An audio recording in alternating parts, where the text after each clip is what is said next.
Welcome to the sleep route. If you are ready to fall asleep, please fasten your seatbelts and let's start our story.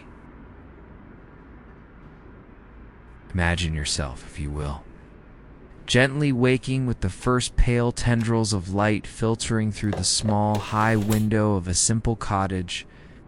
The air is cool, carrying the lingering scent of last night's peat fire and the damp earth outside. It is the very early hours of a spring morning in a medieval village, perhaps somewhere in what we now call England, in the 11th or 12th century. This often consists of thick porridge, perhaps made from oats or barley, cooked slowly over the fire, as younger ones might cling to your legs, their small hands seeking comfort. Older children, even at a tender age, already understand their roles. The distant lowing of cattle, the chirping of sparrows in the thatch, the gentle murmur of voices as other households also begin their day.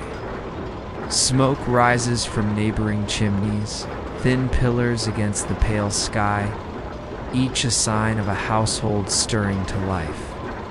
There is a sense of shared experience, an unspoken understanding of the common challenges and simple joys that bind the community together.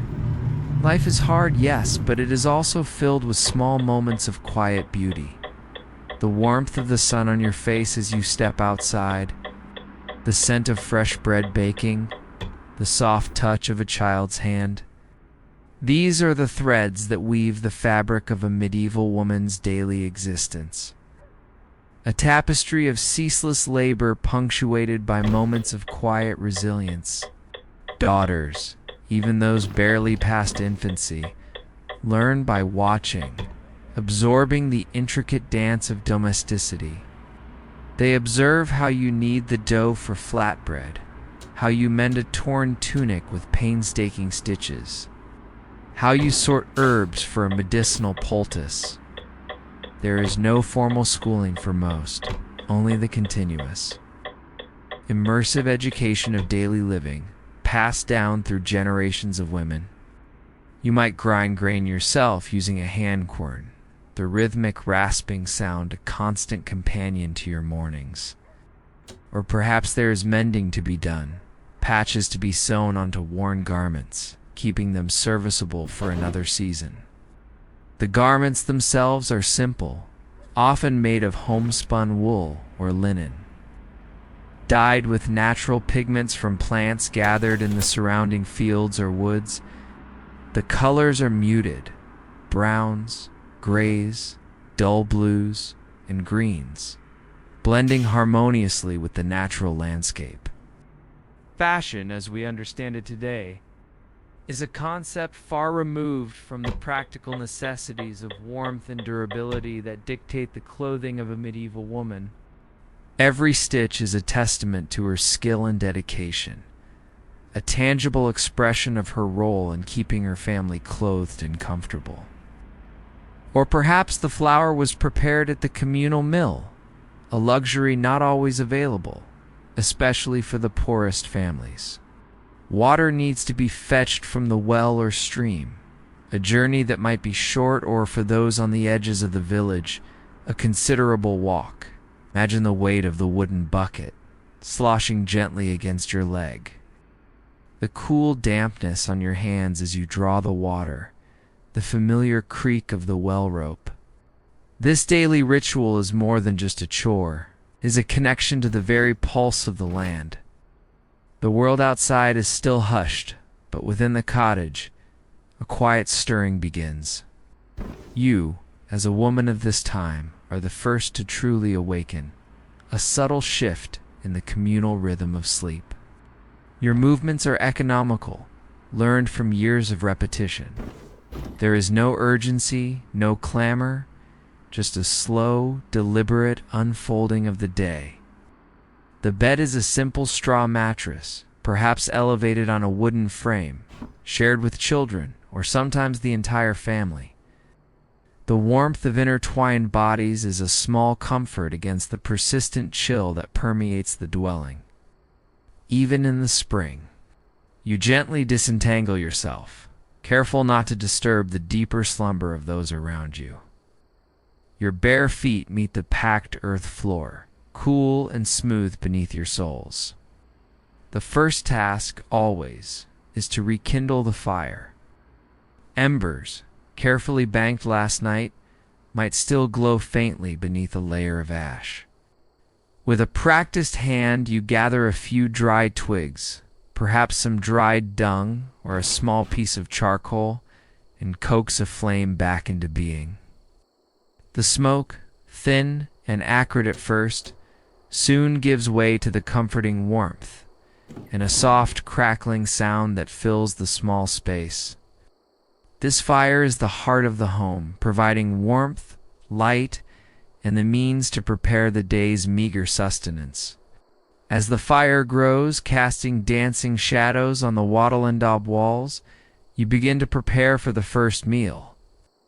The children begin to stir, rubbing sleep from their eyes, drawn by the warmth of the fire and the promise of food. The tasks are endless and interconnected. While the porridge simgles, you might begin the laborious process of preparing flax for spinning, the fibers harsh and unyielding in your hands. The sounds of the morning are soft but persistent. As we drift onward, let us now turn our thoughts to a remarkable woman whose life unfolded within the confines of a different kind of daily rhythm, yet whose influence transcended the cloistered walls that surrounded her. Her name was Hildegard of Bingen, born in the year 1098 into a noble German family. Imagine the quiet solemnity of this transition. A young girl leaving the familiar warmth of her family to enter a world of strict rules, silence, and devotion. Her education, though informal, was profound. Jutta taught her to read and write, skills that were not common even among noblewomen of the time. She understood these not as dreams or fantasies, but as direct communications from the divine. For many years, she wrestled with the weight of these experiences, fearing judgment, misunderstanding, or even madness. It was not until she was in her early 40s, prompted by what she felt was a divine command, that she began to record these visions. This was no small feat for a woman in the Middle Ages, requiring immense courage, political acumen, and the ability to navigate the complex hierarchies of the church.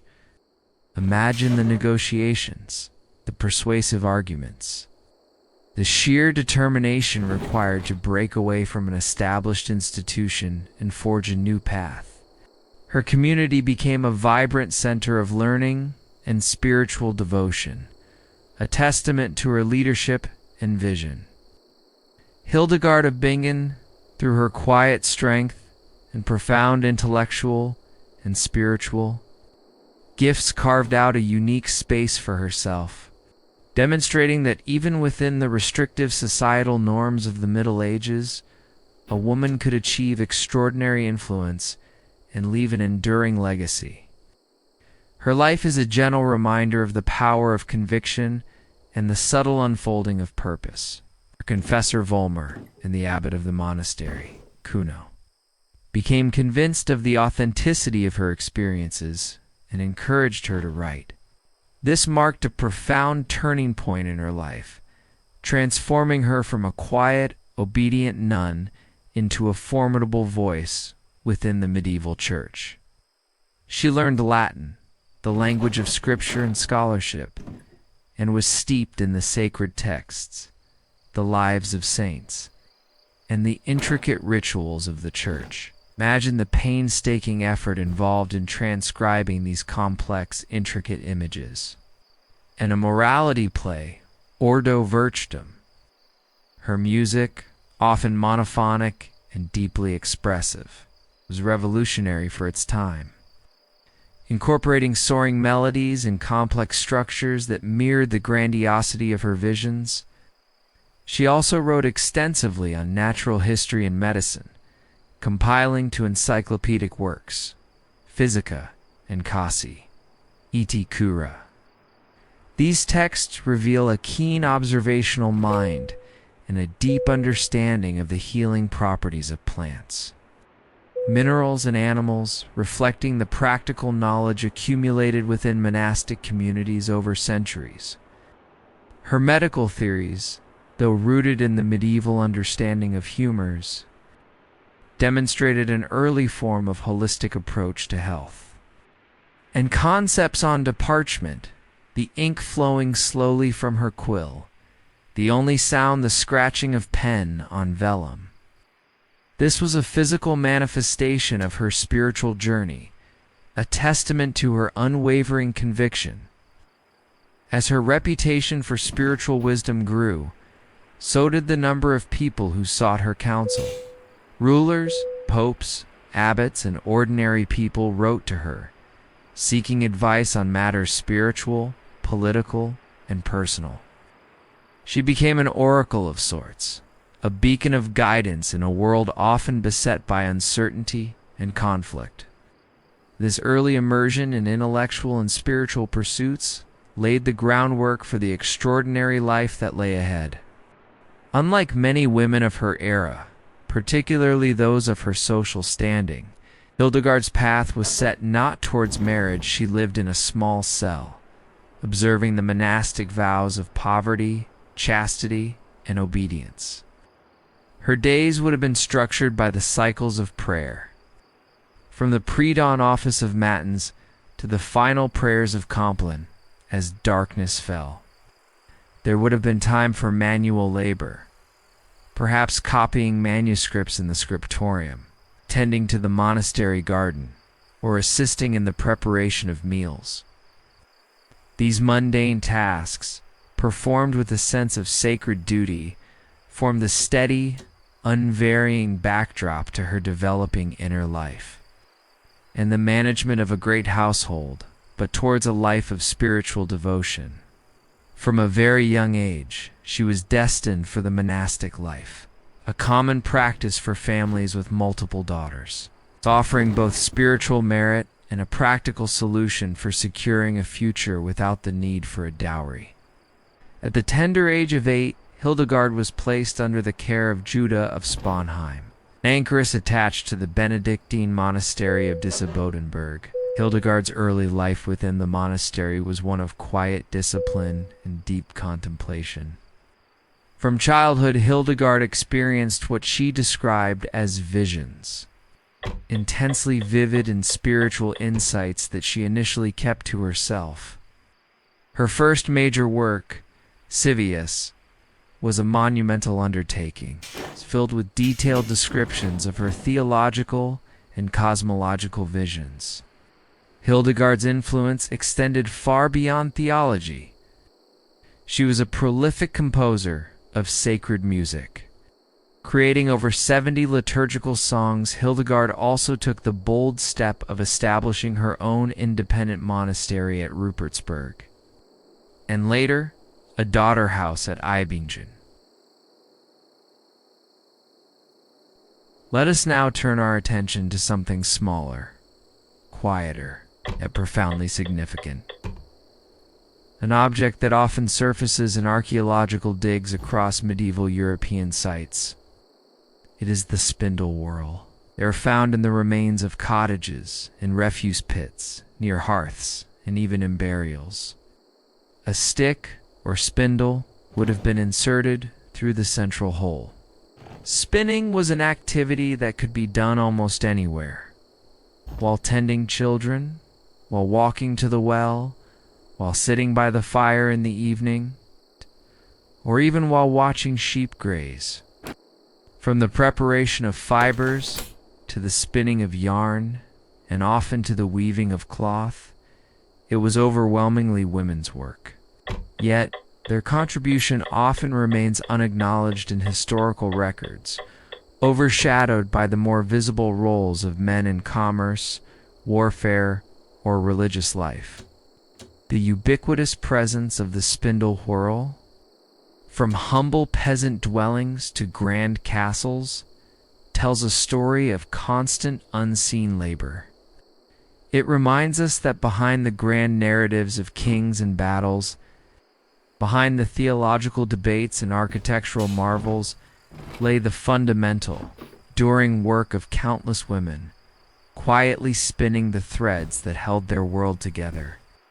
This small, silent artifact speaks volumes, an eloquent testament to the enduring, often invisible, strength and industriousness of medieval women. It invites us to pause and reflect on the profound significance of these everyday objects and the lives they represent. The spindle whorl, humble as it may seem, is a tangible link to this vast, mostly silent workforce. Each discovery of a whorl in an archaeological context speaks to the presence of a woman, diligently working, contributing to the fabric, literally and figuratively, of her society. It was a continuous undercurrent to the rhythm of daily life, a constant engagement of hands and mind. A poor thread could lead to weak cloth that would quickly unravel. A woman's reputation within her community might even rest, in part, on the quality of the yarn she produced. The repetitive motion, the slow winding of the thread onto the spindle, could be meditative. A quiet ritual that allowed the mind to wander while the hands remained engaged. It was a skill passed down from mother to daughter, from elder woman to younger girl, ensuring the continuity of this essential craft through generations. The phrase spinster now carrying a different connotation. Originally referred to a woman who spun for a living, highlighting just how central this occupation was to the lives of countless women, both married and unmarried. For many, it was a primary source of income, a way to contribute to the family's survival, turning the raw bounty of the land into something valuable and usable. Raw fibers, prepared through the arduous processes of washing, carding, or retting and scutching, would be attached to the top of the spindle. The spinner, usually a woman, would then set the spindle spinning with a gentle flick of her wrist or a rub of her thigh, allowing the wall's weight to create momentum. As the spindle twirled, she would deftly draw out and twist the fibers, creating a continuous strand of yarn. The length and fineness of the thread depended on her skill, the weight of the whorl, and the type of fiber. Each spindle whorl, unearthed after centuries of stillness, carries the silent echo of countless hours of diligent, repetitive work. It was an essential tool for transforming raw fibers, well flax, sometimes hemp, into thread. Without thread, there could be no woven cloth, no garments, no sails for ships, no sacks for grain. The spindle whorl, in its quiet efficiency, was the unseen engine behind the vast majority of medieval textile production. Imagine its humble form, a small, often unassuming disc, usually made of stone, clay bone, or even lead, pierced through the center. Its purpose was entirely practical, yet its prevalence speaks volumes about the daily rhythms and unacknowledged labor of women in the Middle Ages. The very silence surrounding its continuous use, its ubiquity, hints at a deeper story of creation, necessity, and the quiet shaping of civilization. Archaeologists unearth these small artifacts with remarkable frequency, a testament to their continuous production and use. Imagine holding one of these ancient whorls in your hand, its surface smooth from millennia of Earth's embrace, yet perhaps still bearing the subtle marks of a human touch. This was not a task performed in a rush. The textile industry was perhaps the largest industry in medieval Europe, and women were at its very heart. Consider the skill involved. To produce a consistent, strong thread required dexterity, patience, and practice. The absence of detailed written records about the daily lives of ordinary salient medieval women means that archaeology often fills in the gaps. As we gently drift from the simplicity of the peasant's hearth, let us now turn our gaze towards a contrasting world, one of relative comfort, intricate duties, and distinct social expectations. The life of a noblewoman in the Middle Ages. Imagine the towering stone walls of a castle. The air within often cool and echoing, even in the bustling daytime. The sounds here are different. The distant clatter of hooves in the courtyard. The murmur of servants, perhaps the chime of a chapel bell. The chatelaine, the lady of the castle, was responsible for the efficient running of a vast and complex household. This was no small task. She oversaw dozens, perhaps hundreds, of servants, from cooks and laundresses to scribes and knights. She managed the stores of food, textiles, and supplies, ensured the cleanliness of the castle, and organized the daily meals. Childbirth itself was a dangerous endeavor, often resulting in the death of mother or child. For those who survived, the early years of child rearing were often entrusted to wet nurses and governesses, though the noble mother would still be responsible for the overall moral and religious education of her children, especially her daughters. Imagine the meticulous accounting, the careful inventorying, the constant supervision required to feed and clothe an entire retinue, especially during the long, lean months of winter. Her marriage was arranged, her movements often circumscribed by social custom and security concerns, and her primary purpose was defined by her familial role. Yet within these constraints, many noble women demonstrated extraordinary resilience, intelligence, and a quiet, formidable strength that allowed them to navigate the complexities of their world and exert considerable influence, often from behind the scenes, shaping the destinies of their families and sometimes even their realms. Her life, though gilded, was a testament to a different kind of enduring labor and responsibility. She held the keys to the castle's larders, its linen chests, and its strong boxes. While the peasant woman's life was defined by ceaseless outdoor labor and the demands of the fields, the noblewoman's existence in her husband's absence, whether he was away at war, on pilgrimage, or serving at court. She was the de facto lord of the domain. Embroidery, often depicting religious scenes or heraldic devices, was a common pastime, requiring immense patience and skill. Listening to minstrels perform songs and stories, or engaging in quiet conversation in the solar, offered moments of respite.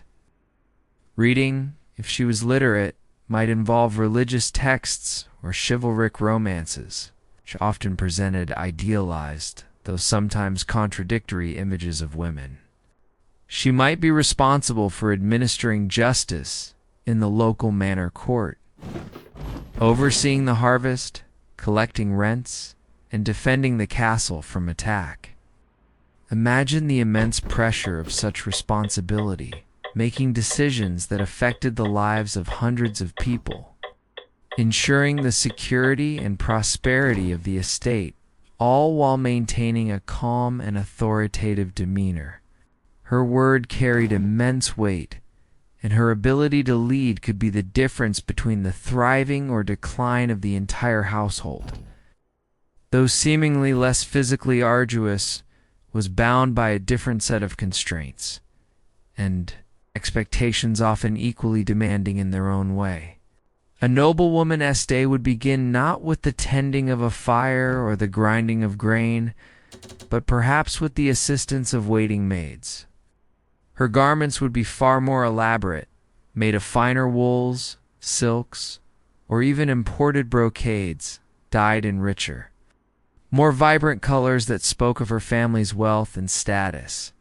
From a young age, often as early as 7 or 8, a noble girl's future was carefully orchestrated through marriage alliances.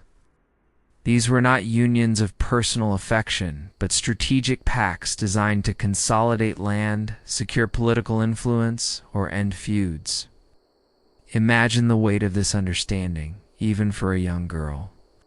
Her future, her very person, was a valuable commodity in the intricate game of medieval power.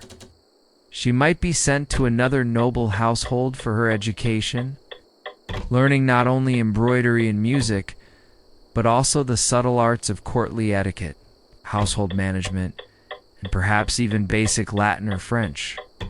Layers of tunics, gowns, and surcoats would be carefully arranged, each a statement of her position.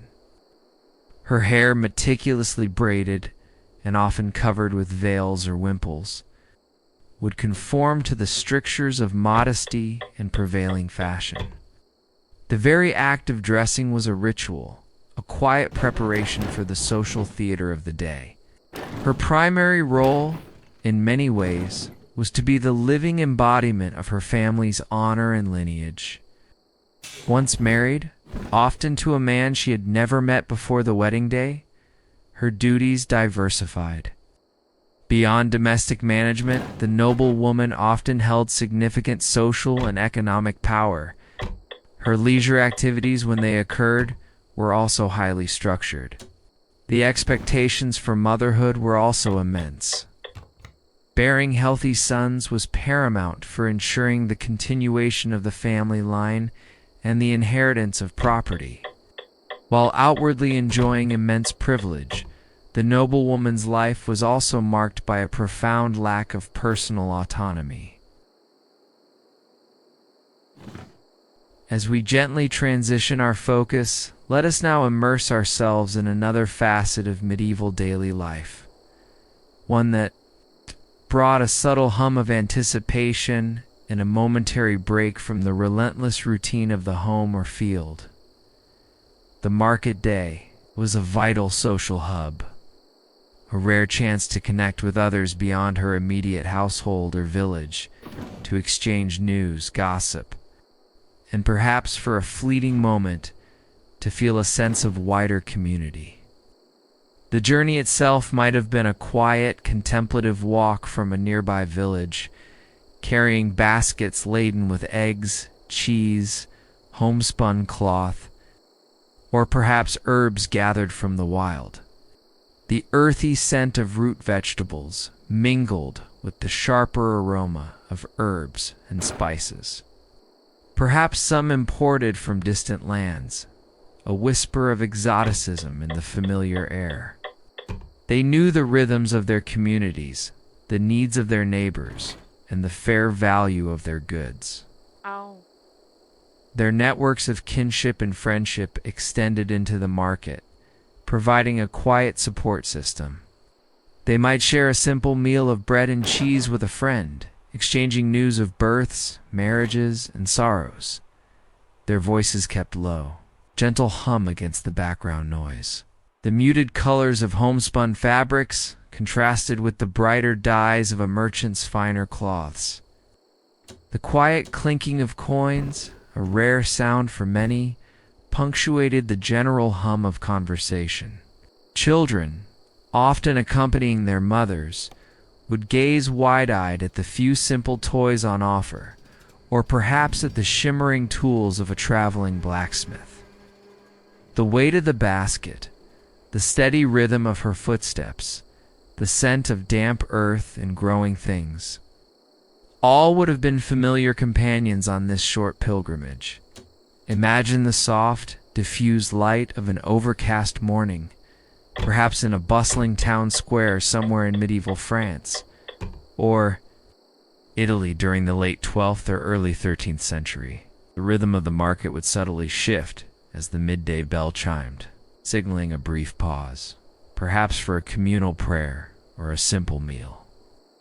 As the afternoon waned, the activity would slowly diminish. Stalls would be dismantled, goods packed away, The market square would gradually empty, returning to its quiet paved expanse. The women, laden perhaps with their purchases or with the meager earnings of the day, would begin their quiet journey home. The gentle weight of their baskets, a familiar comfort.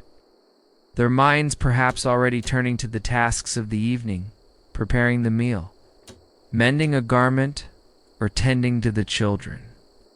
Market day, though brief, provided a gentle punctuation to the ceaseless flow of medieval life, a subtle reminder of the interconnections that bound their world together. Stalls would be steadily erected, their rough wooden frames soon covered with coarse linen cloths, displaying an array of goods. A peasant woman might trade her surplus vegetables for a small measure of salt, precious commodity, or perhaps for some spun yarn, saving herself hours of labor.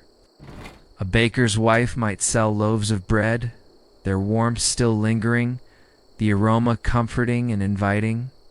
The fishmonger's wife would meticulously arrange her fresh catch, perhaps caught by her husband in the nearby river that very morning. Each transaction, no matter how small, was an intricate part of the village's economic pulse. The unseen circulation of goods and services. For the woman whose family relied on their modest produce, her small portion of the market might involve laying out a few carefully cleaned carrots, a clutch of freshly laid eggs, or a small block of homemade butter wrapped in damp leaves. Her quiet presence at her makeshift stall, observing the ebb and flow of the crowd, was a testament to her family's resilience and her own industriousness. The air is alive with a gentle, rising symphony of sounds.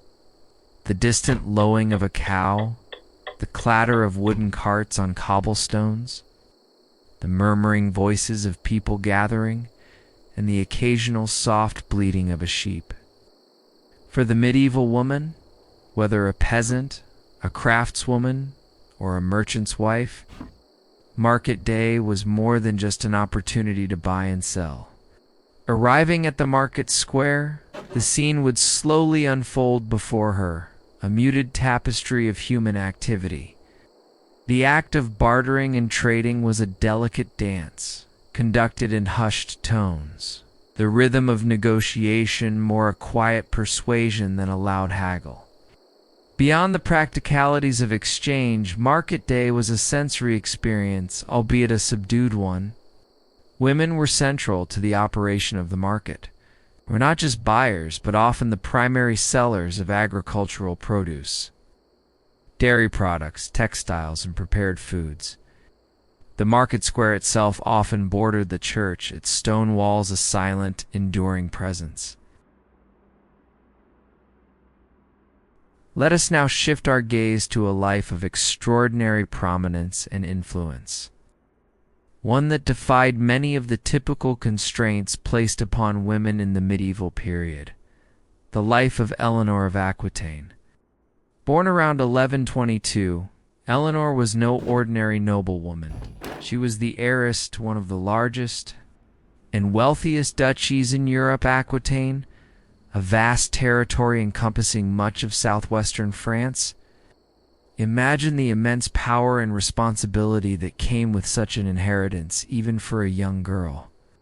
She married Henry Plantagenet, Duke of Normandy and Count of Anjou, who was a decade her junior. This union was a calculated act of political chess, while her relationship with Henry II was often fraught with tension and conflict, not least due to his numerous infidelities and their divergent political aims.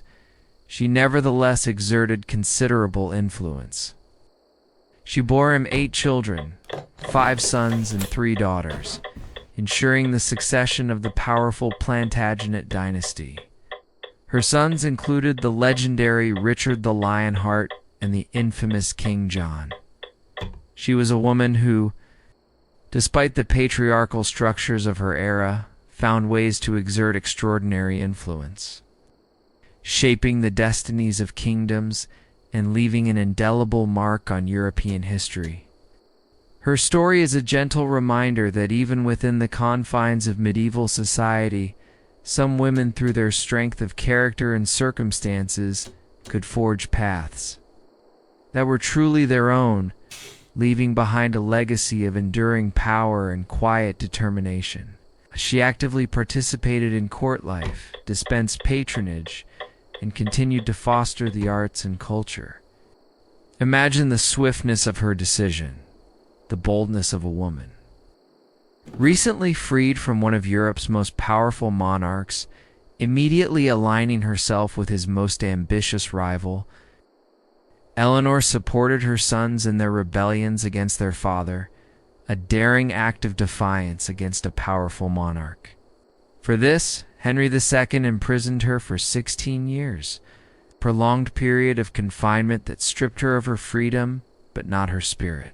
Imagine the quiet solitude of her captivity, the forced introspection, the enduring strength of will that allowed her to endure such a long period of isolation.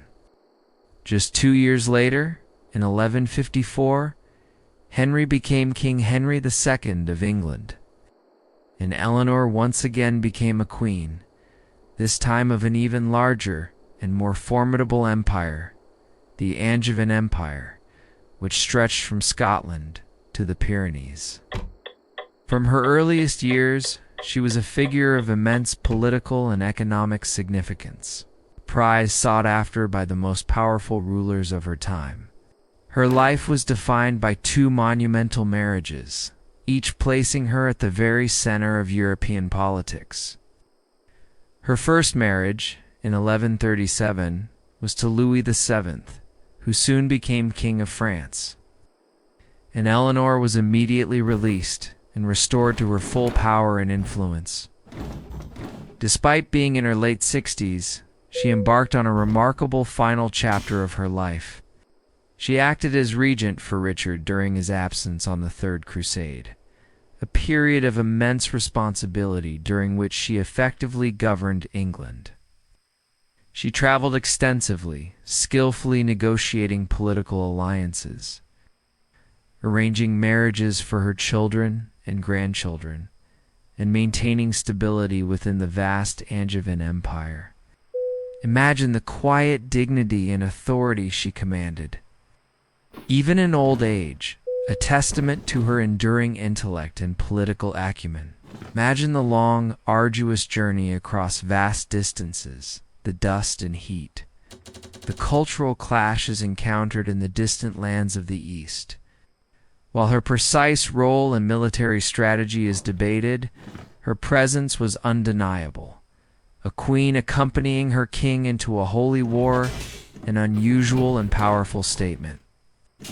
However, the crusade was ultimately a failure, and the strains on her marriage to Louis became insurmountable. After 15 years and 2 daughters, their marriage was annulled in 1152 on the grounds of consanguinity, a common legal loophole in the medieval era. Imagine the grand procession, the solemn vows, the weight of a crown placed upon her head. As Queen of France, Eleanor was a vibrant, intelligent, and often outspoken figure in a court that was traditionally more restrained. She brought with her the rich cultural traditions of Aquitaine, where troubadours sang of courtly love and artistic expression flourished. This perhaps clashed with the more austere sensibilities of the French court, particularly those of her pious husband. Eleanor's participation in the Second Crusade, alongside Louis VII, further highlights her unconventional spirit. Within weeks of her annulment from the King of France, Eleanor made a truly audacious move. As Queen of England, Eleanor proved to be an astute political player and a formidable administrator. However, their turbulent marriage eventually led to open conflict. Upon Henry II's death in 1189, her beloved son Richard I became king. Eleanor of Aquitaine died in 1204. At the remarkable age of 82, her life was a long tapestry woven with threads of power, intellect, and resilience. Let us now turn our quiet attention to a space of both mystery and profound practical significance in the medieval world: the medieval garden. Unlike the grand ornamental gardens of later periods, these were not solely for aesthetic pleasure. Whether within the walls of a monastery, adjacent to a modest cottage, or nestled within a castle courtyard, it was a contained world, often protected by a low wattle fence or a stone wall. The kitchen garden was the most common and vital. Here, a woman would meticulously cultivate vegetables and herbs essential for daily sustenance. Cabbages, onions, leeks, peas, beans, and root vegetables. While larger orchards might be managed by men, smaller fruit trees near the home would often be tended by women. Their fruits harvested for eating fresh, preserving as jams, or drying for winter consumption.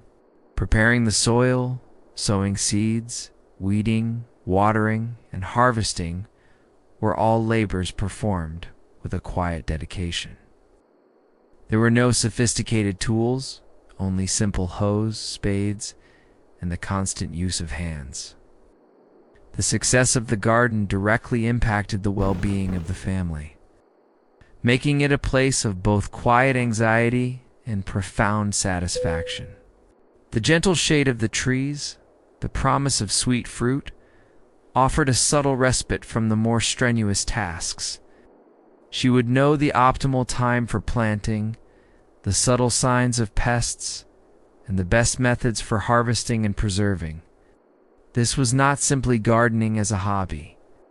It was a fundamental act of survival, ensuring a steady supply of food for her family. Illuminated manuscripts, particularly those illustrating the labors of the months, often depict women engaged in gardening tasks, providing rare visual glimpses into these quiet spaces. For women, it represented a sphere where their knowledge, their skill, their patient labor directly contributed to the survival and health of their families. The enduring whisper of these gardens, even through centuries of change, reminds us of the profound connection between women, the earth, and the quiet, essential rhythms of sustenance. It is a mystery that, though subtle, speaks volumes about the enduring strength and wisdom of medieval women. These subtle clues, combined with the wisdom contained in medieval herbals, allow us to reconstruct a picture of these vital, often unseen, centers of activity.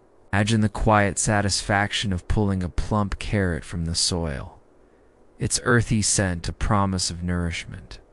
The air within would be subtly different, carrying the earthy scent of turned soil, the sweet perfume of herbs, and perhaps the faint, delicate aroma of blossoms. Oh. The sounds would be hushed, the soft rustle of leaves in a gentle breeze, the buzz of a solitary bee, the quiet scratching of a tool in the earth. They were spaces of deep utility, places where life sustained itself, and where, particularly for women, a different kind of knowledge and work quietly unfolded. The mystery lies in their ephemeral nature. Unlike stone castles, gardens leave few direct traces, requiring us to piece together their forms and functions from subtle whispers and texts, illuminated manuscripts, and the occasional archaeological clue. Imagine, if you will, the gentle enclosure of such a garden. There were generally three main types of medieval gardens, each serving a distinct purpose, yet often overlapping. Next, there was the herb garden, space of profound significance, particularly for women who often served as the primary healers within their households and communities. Here, medicinal plants were carefully tended: chamomile for calming, mint for digestion, lavender for its soothing properties, and countless others whose properties were passed down through generations of oral tradition. The knowledge of these plants, their uses, and their preparation into poultices, tinctures, and infusions was an invaluable skill, a quiet art often practiced by women. Imagine the careful plucking of leaves, the gentle grinding of roots, the subtle mixing of ingredients, all performed with a deep understanding of their natural power. This was a form of empirical science, honed over centuries, often operating beneath the radar of formal scholarly pursuits. Finally, there was the orchard, which might include fruit trees like apples, pears, and cherries, or perhaps berry bushes. The work in these gardens was constant, rhythmic, and deeply connected to the cycles of nature. Archaeological digs sometimes reveal the faint outlines of garden beds, the remains of irrigation channels, or the presence of specific pollen types that indicate former cultivation. The medieval garden was more than just a source of food and medicine. Sanctuary, a place of contemplation, and a site of continuous quiet creation. As we gently shift our perspective from the earthy practicality of the garden, let us now turn to another contrasting aspect of elite life for women in the Middle Ages: the scholarly seclusion of the convent. For some noble and wealthy women, particularly those with a disposition for intellect or spirituality, or simply those for whom marriage was not an option, the convent offered a unique path, a cloistered world that, paradoxically, could provide avenues for education, leadership, and intellectual pursuit largely unavailable to their secular counterparts. It meant renouncing the secular world, taking vows of poverty, chastity, and obedience, and dedicating one's life to God. However, for many women, particularly those of noble birth, it also meant access to a level of literacy and scholarship that was rare outside monastic walls. An abbess, or prioress, was a powerful figure, managing not only the spiritual welfare of her community, but also its extensive temporal affairs. Many convents owned vast lands, managed estates, and engaged in complex financial transactions. It offered a respectable alternative, a place where they could live with dignity and purpose, supported by a community of like-minded women. For others, it was a choice, a genuine calling to a life of contemplation and intellectual pursuit, a rare opportunity for self-determination in an age that offered few such choices for women. An abbess would oversee these economic concerns, acting as a powerful landlord, employer, and even sometimes a feudal lord, responsible for justice and governance within her domain. Freedom from the political machinations of secular marriage and freedom to pursue intellectual and spiritual growth. The quiet hum of scholarly activity, the rhythmic prayers, and the shared purpose created an environment where women could thrive, develop their talents, and leave a quiet but profound mark on their world, often becoming figures of intellectual and spiritual authority. The convent, in its secluded refinement, was a testament to the diverse paths available to medieval women, offering a powerful contrast to the more publicly visible roles of secular life. Imagine the skills required: negotiation, administration, legal knowledge, and a deep understanding of human nature. These were roles of immense responsibility, often exceeding the authority of many secular women and even some men. Within the convent, women learned to read and write Latin, the language of theology, philosophy, and history. They produced intricate embroidery for liturgical vestments, wove tapestries, created beautiful illuminations in manuscripts, and even composed music. Their work often blended spiritual devotion with artistic skill, transforming mundane materials into objects of beauty and sacred meaning. The quiet, focused work of their hands was a form of prayer, a tangible expression of their faith and their creativity. They studied scripture, patristic texts, and sometimes even classical authors. The scriptorium, a room dedicated to copying manuscripts, became a quiet hub of intellectual activity, where women painstakingly preserved and disseminated knowledge, often producing illuminated manuscripts of exquisite beauty. Imagine the hushed corridors of a medieval abbey, the gentle echo of plain song, the scent of beeswax and old parchment. Entering a convent, often at a young age, was a profound commitment. The daily rhythm of convent life was structured around the divine office, a series of prayers recited at fixed hours throughout the day and night. Imagine the soothing, repetitive chanting of psalms, the shared silence of contemplation, the communal focus on spiritual devotion. This structured existence, far from being restrictive, could provide a sense of stability, purpose, and intellectual freedom. While the external world was often chaotic and violent, the convent offered a sanctuary, a place where women could cultivate their inner lives and pursue scholarly interests without the constant pressures of marriage, childbirth, and household management. For some, the convent provided opportunities for leadership. Women within convents also contributed significantly to arts and crafts. The convent also served as a refuge for women who had been widowed, or for those whose families could not secure a suitable marriage for them. While certainly structured and bound by religious rules, the convent for many elite women offered a unique form of freedom from the incessant demands of childbearing. Let us now gently draw our attention to another ubiquitous sound in the medieval household. A sound so constant it would have blended into the very fabric of daily life. The soft, rhythmic clack and whir of the loom. Imagine stepping into a simple peasant cottage, perhaps in a quiet village in northern Europe during the 13th century.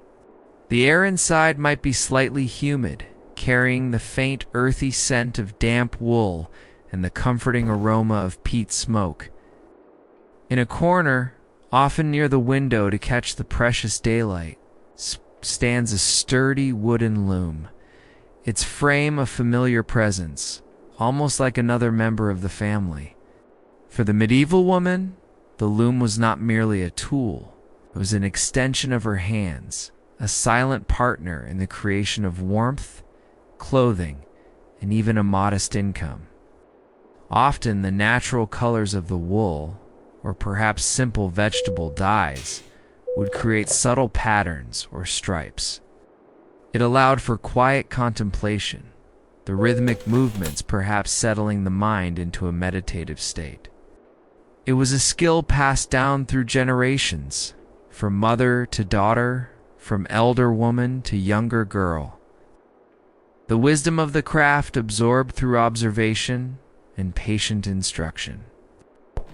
A young girl, barely old enough to reach the treadles, would sit beside her mother, watching, learning the intricate dance of warp and weft. Elaborate patterns were rare in peasant homes, though wealthier households and professional weavers might produce more complex textiles. Surplus cloth might be sold or bartered at the market, providing crucial income for the family. In a world where ready-made garments were almost non-existent for the common person, the ability to produce one's own textiles was a fundamental skill, central to survival and self-sufficiency. The constant hum of the loom, therefore, was not merely a sound, it was the quiet, enduring soundtrack to the resilience and resourcefulness of medieval women, a gentle reminder of the continuous, unacknowledged labor that clothed their world. Every thread, every woven line held the silent imprint of her hands and her quiet determination. The fabric, slowly growing inch by inch, was a testament to the woman's dedication, a tangible manifestation of her patient labor. While spinning produced the thread, weaving transformed that thread into the very textiles that clothed her family, covered their beds, and provided sacks for their meager harvests. This was a labor-intensive, time-consuming process, demanding patience, skill, and an intimate understanding of the fibers being worked. Imagine the coarse texture of the raw wool, the painstaking process of cleaning, carding, and spinning it into yarn. Each strand represented hours of prior labor. When setting up the loom, the warp threads, the vertical strands that formed the foundation of the fabric, had to be meticulously measured, cut, and strung onto the loom, a process that could take days. The precision required, the careful counting of threads, the steady tension, all contributed to the quiet discipline of the craft. Any mistake here would result in flawed cloth.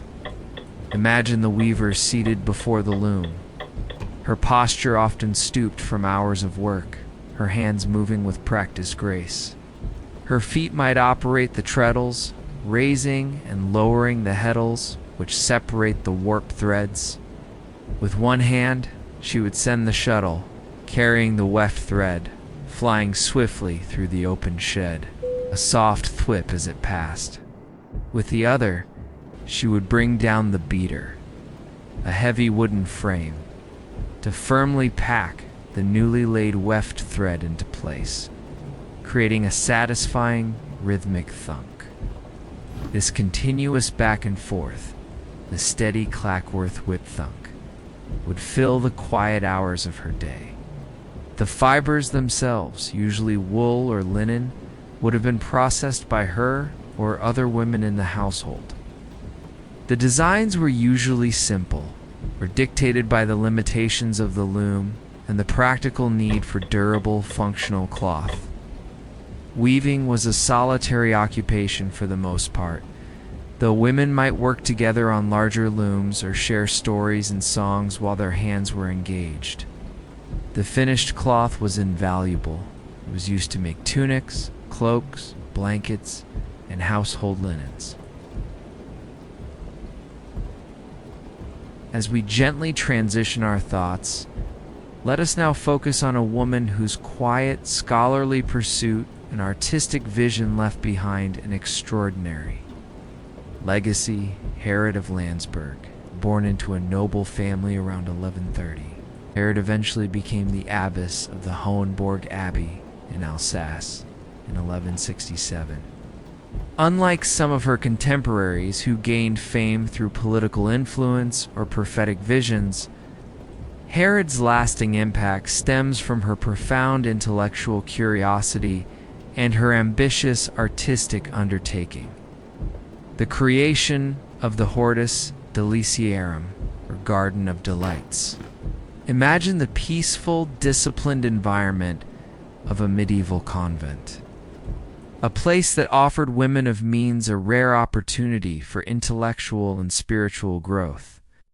They depicted biblical scenes, historical events, allegorical figures representing virtues and vices, cosmological diagrams, philosophical concepts, and even illustrations of daily life and natural history. Imagine a vivid depiction of the creation of the world, followed by an intricate diagram of the celestial spheres, then a gentle illustration of nuns engaged in scholarly pursuits.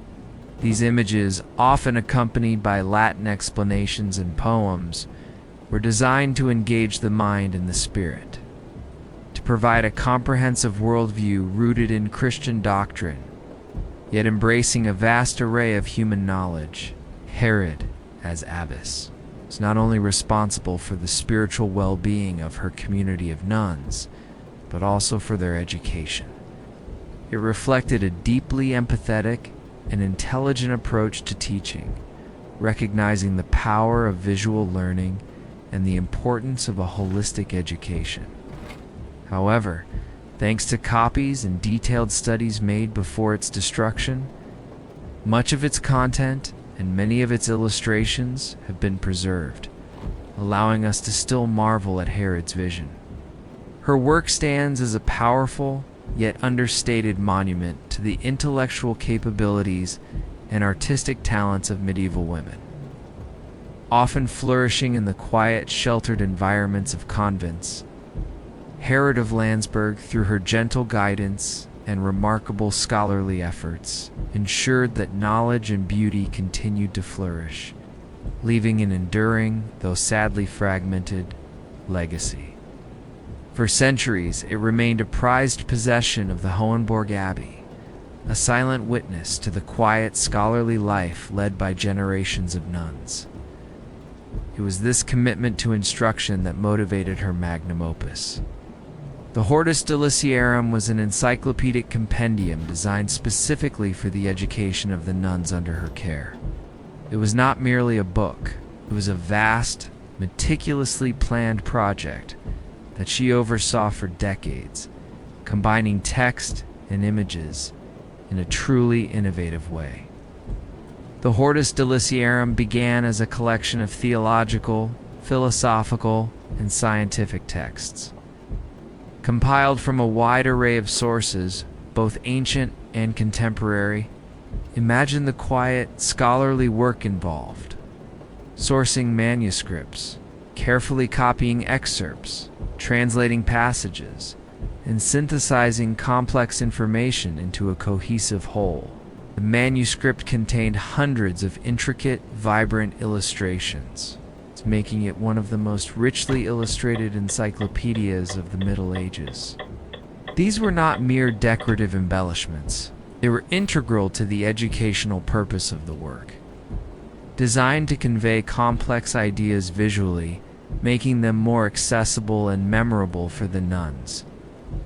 Imagine the meticulous process of creating these illustrations, the careful drawing of outlines, the painstaking application of pigments derived from natural sources, the delicate gold leaf glinting on the page. While Herod herself likely did not execute every single illustration, she undoubtedly conceived of their themes, oversaw their design, and probably contributed significantly to their execution alongside her fellow nuns. This was an immense intellectual undertaking, demonstrating Herod's deep erudition and her mastery of Latin, the universal language of scholarship at the time.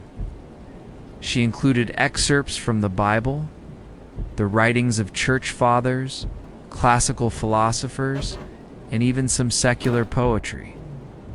What truly set the Hortus Deliciarum apart, however, were its illuminations.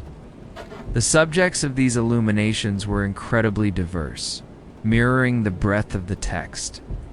The Hortus Deliciarum was more than just a textbook.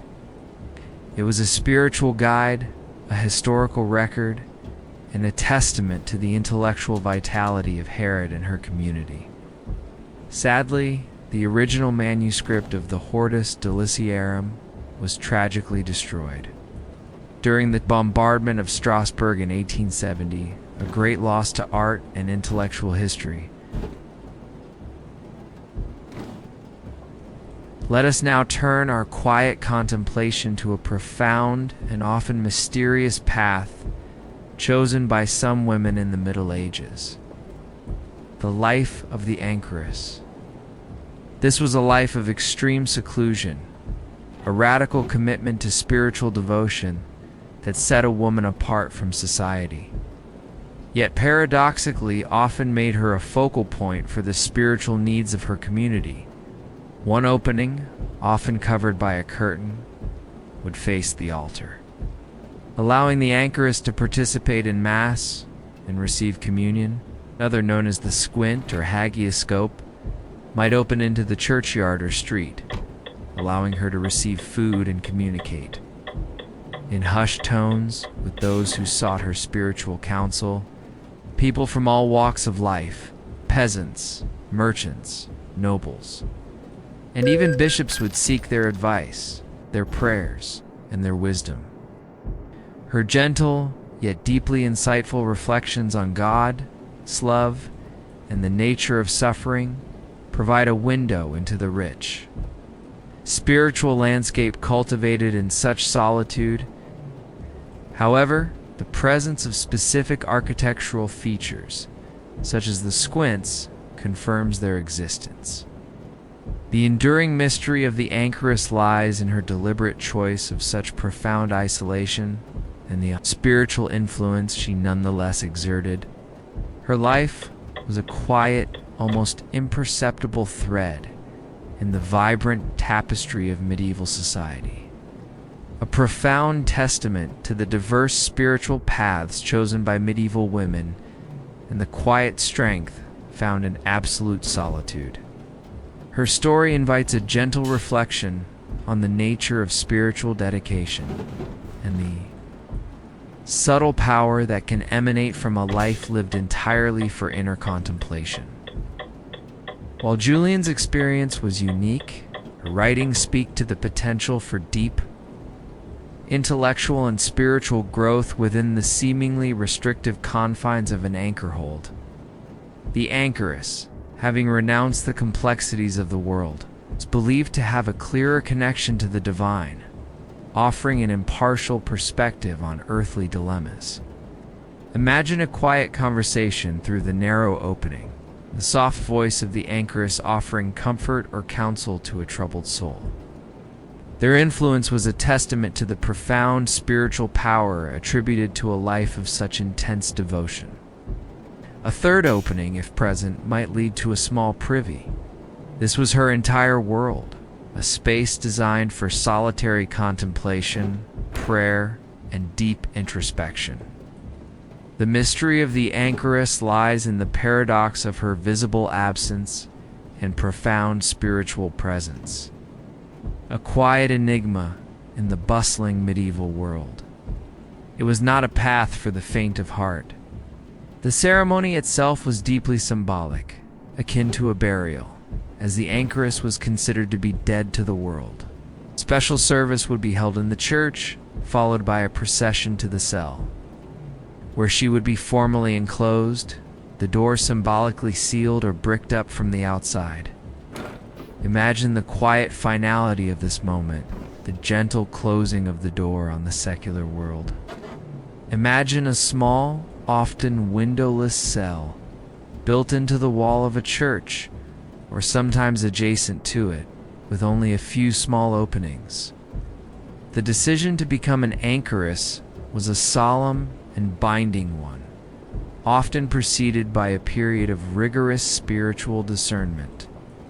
Once enclosed, the anchoress would remain in her cell for the rest of her life.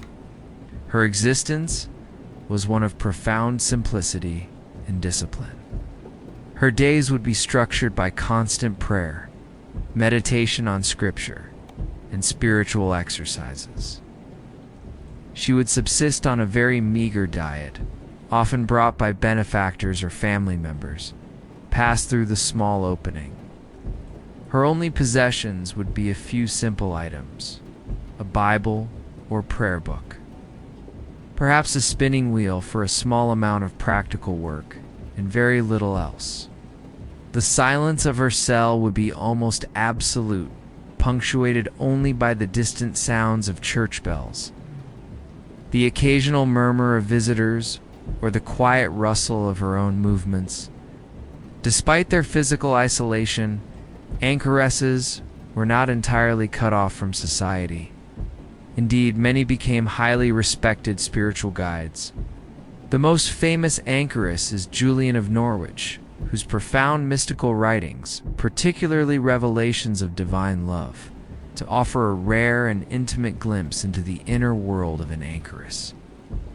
Archaeological evidence of anchor holds is rare, often limited to the discovery of small, isolated foundations, or alterations to church walls.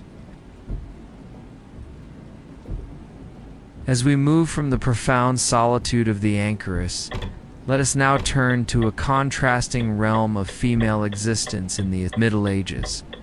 The public spectacle and immense pressure of the royal consort. For a queen, particularly one who was a queen by marriage rather than birth, her life was an intricate dance between personal dignity and unwavering public scrutiny, a constant performance of status and piety. She was a political pawn, a living treaty whose very body represented alliances between kingdoms.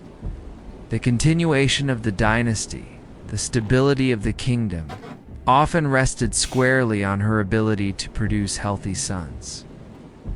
She was the embodiment of royal majesty, her presence lending dignity and grace to public ceremonies, feasts, and diplomatic receptions. She was expected to be a paragon of Christian virtue, setting a moral example for the court and the kingdom. Her wardrobe, her jewels, her retinue, all were meticulously chosen to reflect the wealth and power of her husband's realm. Imagine the endless hours spent on formal appearances, the careful maintenance of a serene and regal demeanor, even when her inner world might be fraught with personal anxieties or political turmoil. This was a source of immense pressure, a constant silent burden that overshadowed all other aspects of her life.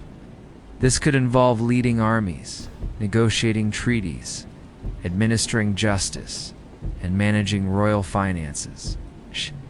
She might fund churches, monasteries, or schools, commission illuminated manuscripts, or support troubadours and artists. Her charitable endeavors, providing alms to the poor, caring for the sick, or founding hospitals, were not only acts of piety, but also important demonstrations of royal benevolence, further cementing her public image.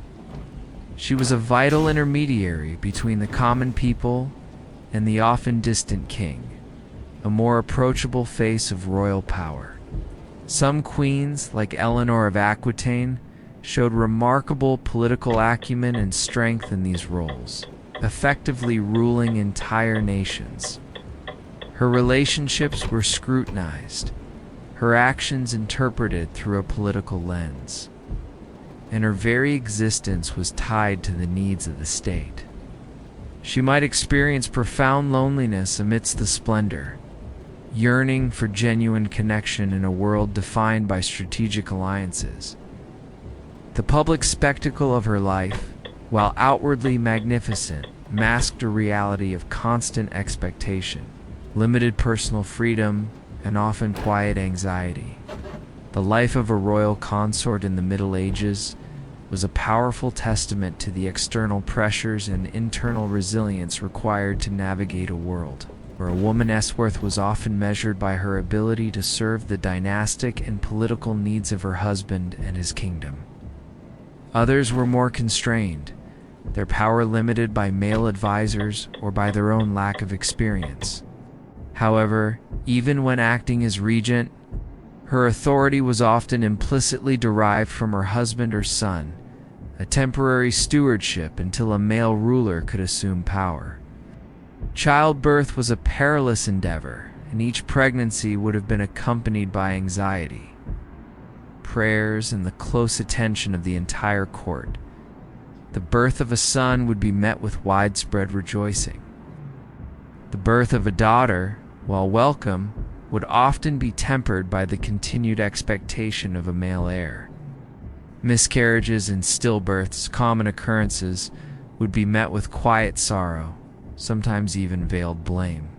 Her journey to her new realm, often across vast distances and through unfamiliar lands, was a grand procession, a public display of her arrival and the union she embodied. Her coronation, a solemn and elaborate ceremony in a grand cathedral, publicly consecrated her as queen, imbuing her with spiritual authority and marking her as a divine instrument for her husband and kingdom. Imagine the weight of the crown, the heavy robes, the expectant gaze of hundreds of watchful eyes. Again, imagine the vast, echoing halls of a royal palace, often cold and drafty despite the tapestries, filled with the murmur of courtiers, the rustle of rich fabrics, and the subtle, constant tension of power. From the moment of her betrothal, often as a very young girl, a future queen's life was no longer her own. Queen's primary duty was clear: to bear a male heir. Beyond maternity, the queen played a crucial symbolic and often practical role in court life.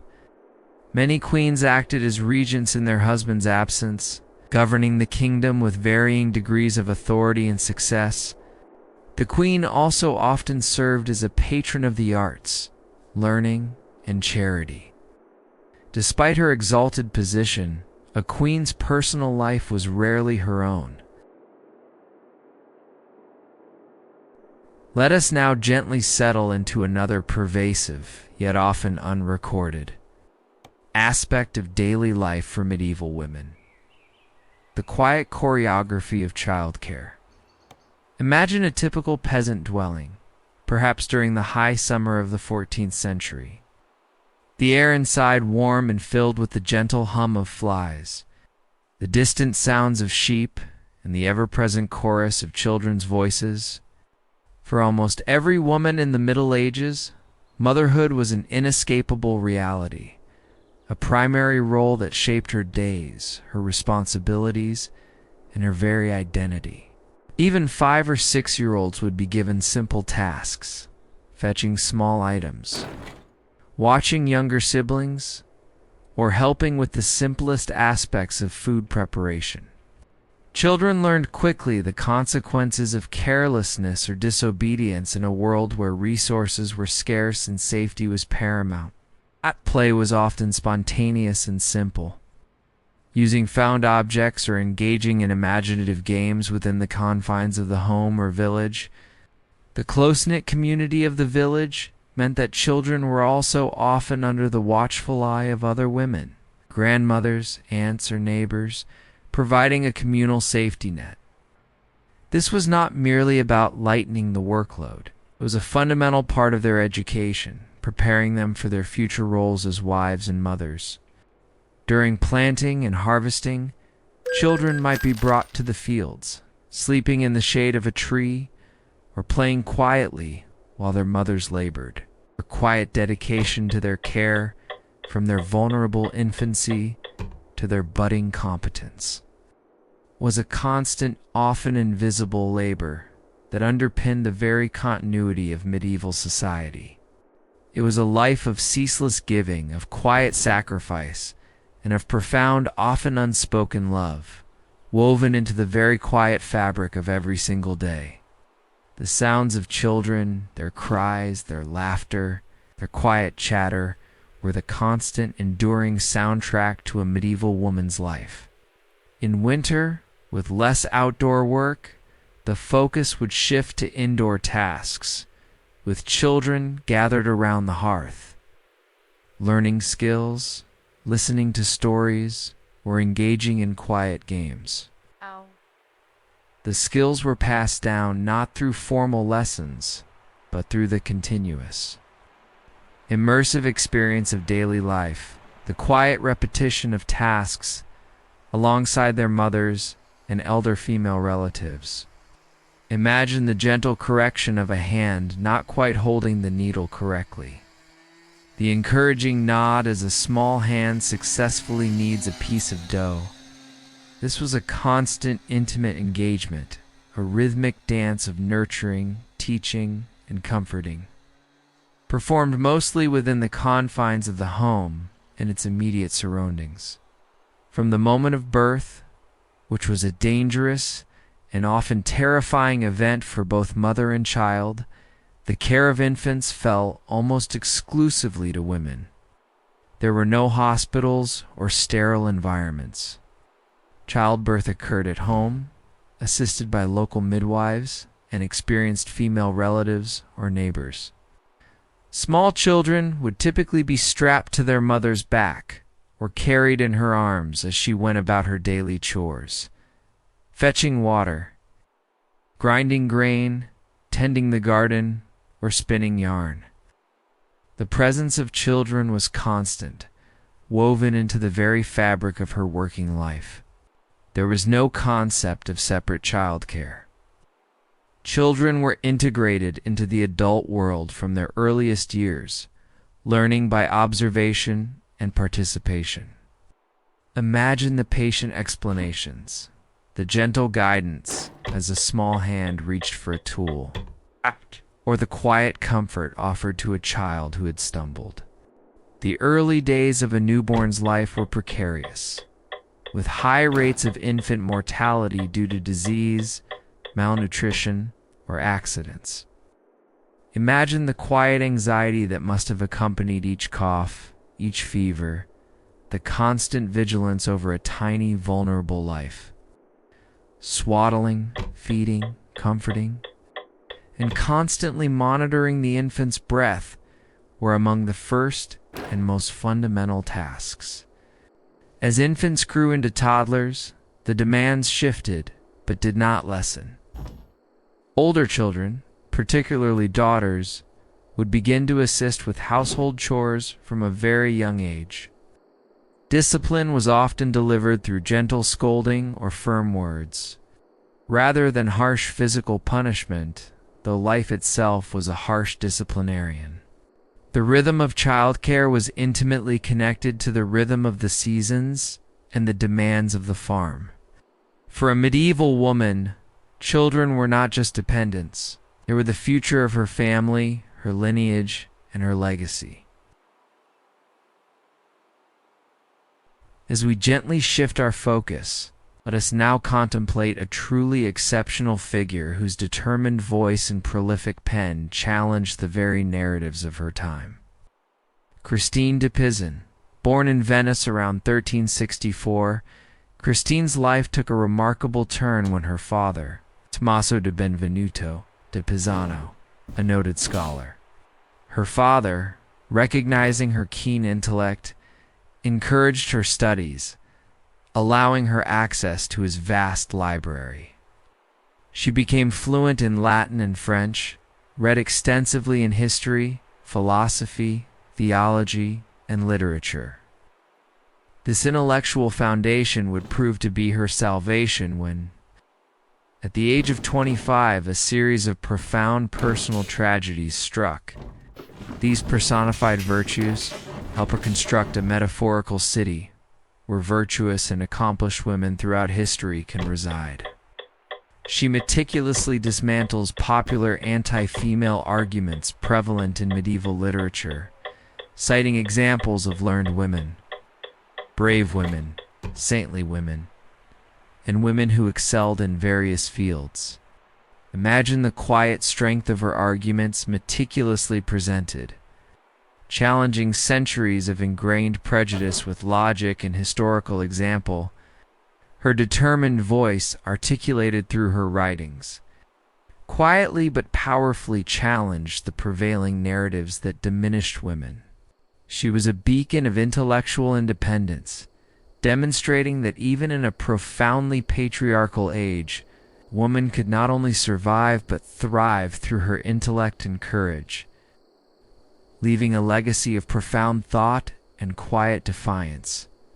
Her gentle story reminds us of the power of the written word and the enduring strength of conviction. She argued for women's intellectual equality, asserting that their perceived inferiority was due to lack of educational opportunities, not inherent defects.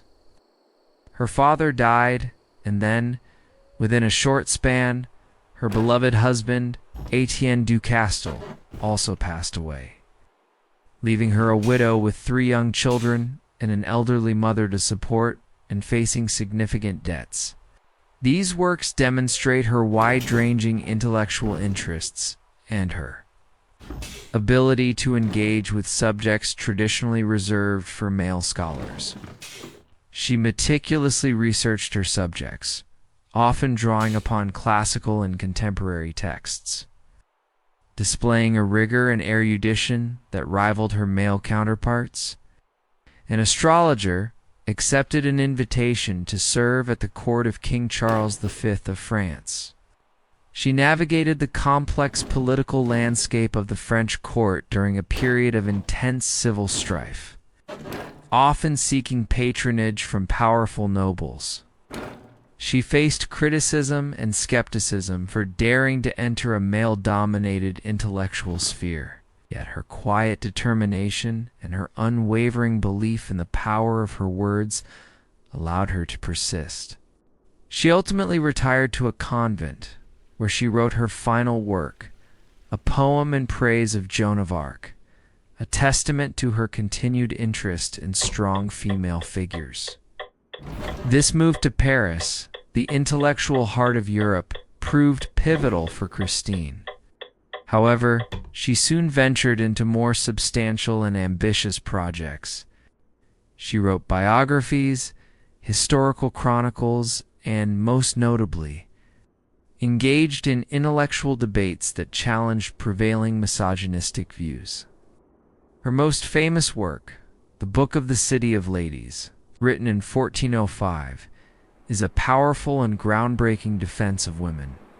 Imagine the young girl, immersed in a courtly environment where intellectual pursuits were valued, stark contrast to the more traditional expectations for women of her era. Christine was fortunate to receive an education far beyond what was typical for women, even noblewomen of her time. In a society where women's economic independence was severely limited, Christine found herself in a dire predicament. Rather than remarrying, which would have been the conventional path, she made a courageous and almost unprecedented decision for a woman of her time. She resolved to support her family through her writing. Imagine the quiet courage required to embark on such a path, to defy societal expectations and forge a living entirely through intellectual labor. She quickly established herself as a professional writer, a femme de lettres, a truly unique position in medieval Europe.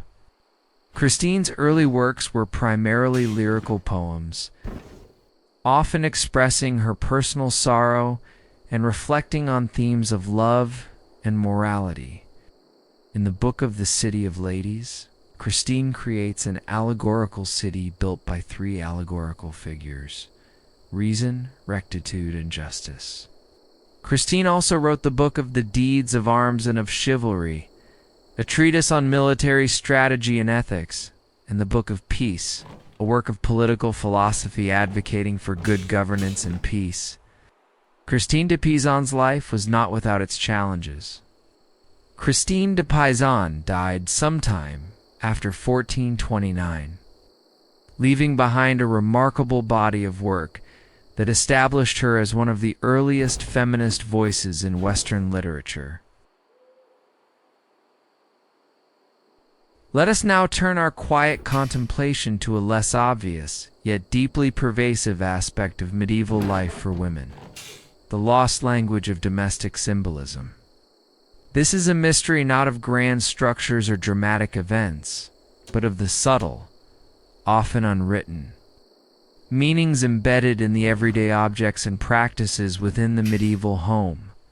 Every object, every material, every domestic practice could carry layers of symbolic meaning, often rooted in folk beliefs, Christian tradition, or ancient pre-Christian customs. For instance, the hearth, the very center of the home, was not just a source of heat and light. It was deeply symbolic of family continuity, warmth, and sustenance. Certain foods were associated with specific feasts or rituals, imbued with religious or traditional significance. The baking of bread, a fundamental act of sustenance, was often performed with a quiet reverence, the dough perhaps kneaded with small prayers for abundance and health. The preparation of medicinal herbs, a skill almost exclusively the domain of women. Involved not just practical knowledge, but also an understanding of the subtle powers and symbolic associations of each plant. Imagine the quiet focus, the gentle touch of the woman's fingers as she sorted and prepared the herbs. Her mind perhaps filled with ancient remedies and whispered lore. The fire within it was carefully tended, never allowed to go out entirely, representing the enduring life force of the household. Much of this knowledge was part of an oral tradition, passed down from mother to daughter, from elder woman to younger girl, through observation and practice. It was deeply embedded in the rhythms of daily life, so pervasive that it was rarely written down. Archaeological finds, such as small charms found near hearths, or faint patterns on surviving textiles, offered tantalizing clues. Folkloric studies and interpretations of medieval art sometimes provide hints, but the full richness of this domestic symbolic world remains largely elusive. For the woman who managed it, this was a sacred duty, a quiet ritual performed daily. It reveals a worldview where the physical and the spiritual were deeply intertwined, where everyday objects held sacred meaning, and where women, through their quiet labors and rituals, played a crucial role in maintaining harmony, protection, and well-being within their homes and communities. It is a mystery that invites a gentle, quiet reflection on the unspoken wisdom and enduring strength that shaped the intimate spaces of medieval life. For women, who were the primary custodians of the domestic sphere, these symbols were not merely decorative. They were expressions of identity, protection, and a quiet, often unspoken, understanding of their world. The challenge lies in deciphering these subtle whispers from a past where much of this knowledge was passed down orally, leaving few direct written records. Imagine the interior of a medieval dwelling, whether a humble cottage or a more substantial manor house.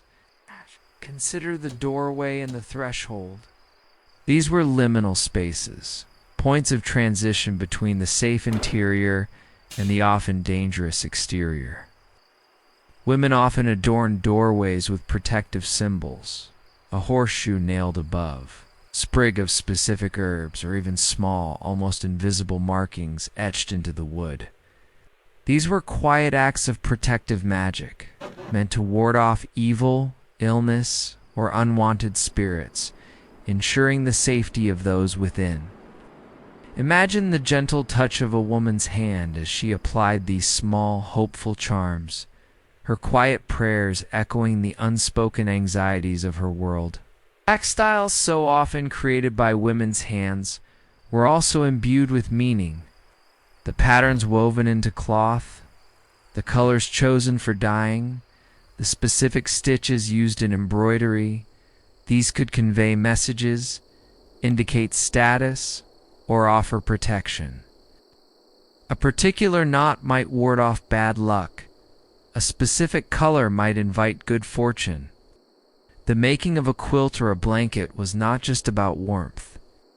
It was an act of quiet love and protection, each stitch a silent blessing. Imagine the patient, rhythmic movements of a woman's hands as she created these pieces, each one a testament to her hopes and concerns for her family. Even food preparation carried symbolic weight. The challenge for modern historians lies in uncovering these lost languages. The quiet persistence of these symbolic practices speaks volumes about the inner world of medieval women. As we gently ease our way to the conclusion of our story, let us contemplate a contrasting yet equally fascinating facet of female life in the Middle Ages: the fleeting freedom and distinct opportunities available to women within certain medieval guilds. For the most part, guilds were male-dominated, reflecting the patriarchal structures of the time. However, in certain trades, particularly those connected to textiles, food production, and some aspects of retail. Women played an integral role, and some even achieved official membership or established their own, albeit smaller guilds. The most prominent example was often in the silk weaving or embroiderers' guilds, particularly in cities like Paris or Cologne. Bakers, brewers, and fishmongers often involved women directly in the production and sale of goods. The brewing of ale, for instance, is largely a female occupation. It reminds us that even within a highly structured patriarchal society, there were always subtle currents of resilience, ingenuity, and quiet determination that allowed some women to carve out unique spaces of influence and independence.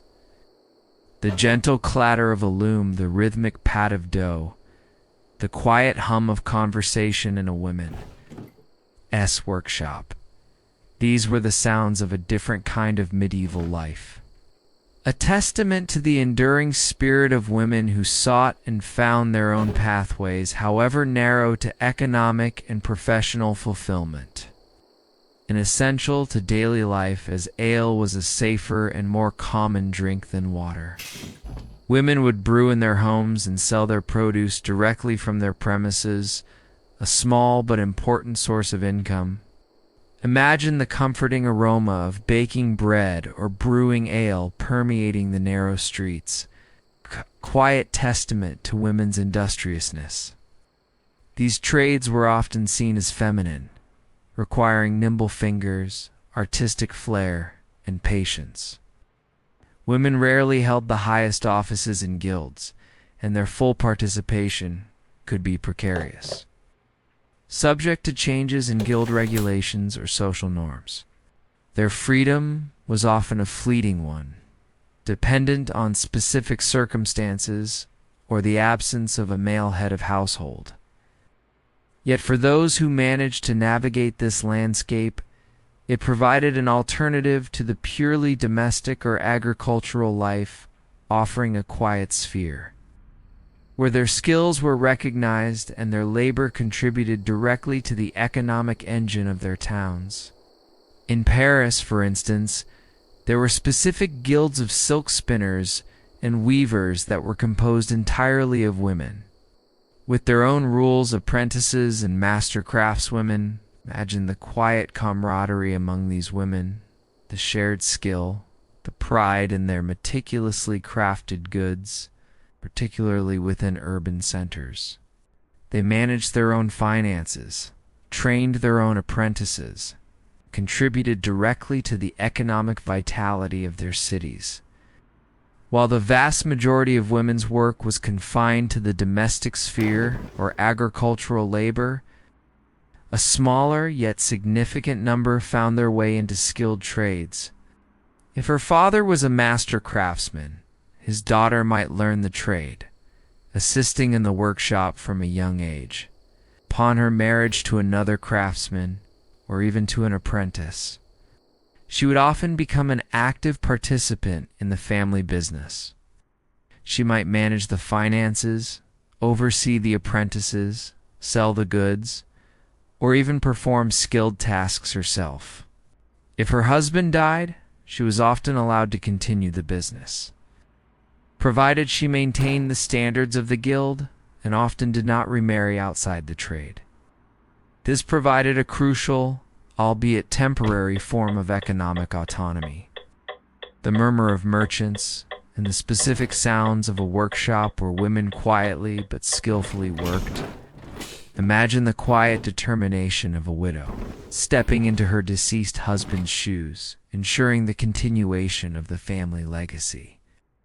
This represented a different kind of life, one defined by craftsmanship, economic independence, and a unique form of community. Imagine the bustling sounds of a medieval town, the distant clatter of hammers. Guilds were powerful associations of artisans or merchants in medieval towns, designed to regulate trade, ensure quality, and protect their members' interests. The most common way for a woman to be involved in a guild was through her husband or father. In some specific trades, women were even allowed full guild membership. Another area where women were prominent was in the food trades. While these opportunities offered a measure of economic independence and professional status, they were often contingent and limited. The existence of these female artisans and craftswomen offers a fascinating counterpoint to the more dominant narratives of medieval women's lives.